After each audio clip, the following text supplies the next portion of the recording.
कहानी का नाम कौओं की चिंता। एक बार की बात है, एक शांत सा गांव था जहां तरह तरह के पक्षी रहते थे। उन सब में कौओं का एक बड़ा झुंड भी था।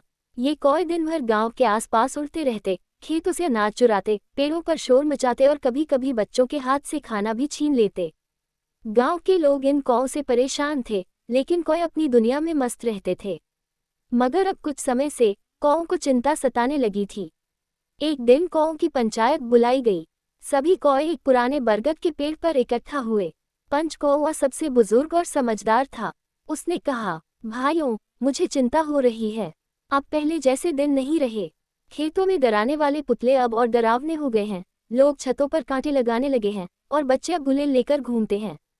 एक और कौवा बोला, हाँ, और अब तो खाना भी कम मिल रहा है। पहले कचरे में स्वादिष्ट बचा खुचा मिलता था, अब सब कुछ बंद डिब्बों में बंद कर दिया गया है। फिर एक युवा कौवा चिंतित स्वर में बोला, अगर यही हाल रहा तो हम कहाँ जाएंगे? क्या हमें कोई नया इलाका ढूंढना चाहिए? पंच कौवा कुछ देर चुप रहा और फिर बोला, समय बदल रहा है।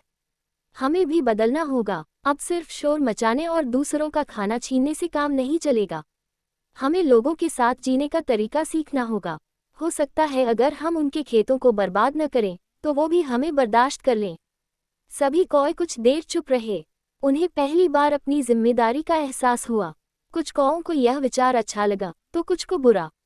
अंत में पंच कौवा ने फैसला सुनाया, हम अब समझदारी से जिएंगे, शरारत कम करेंगे और जहाँ कम परेशानी हो वहाँ रहेंगे। धीरे धीरे कौओं ने अपनी आदतें बदली और गांव के लोग भी उन्हें कम परेशान करने लगे। कहानी की शिक्षा, परिस्थितियां जब बदलें तो समझदारी इसी में है कि हम भी बदलें। जब हम दूसरों को परेशान करना बंद करते हैं तो जीवन और समाज दोनों में शांति आती है। Thanks for watching. Like, comment, and subscribe for more videos.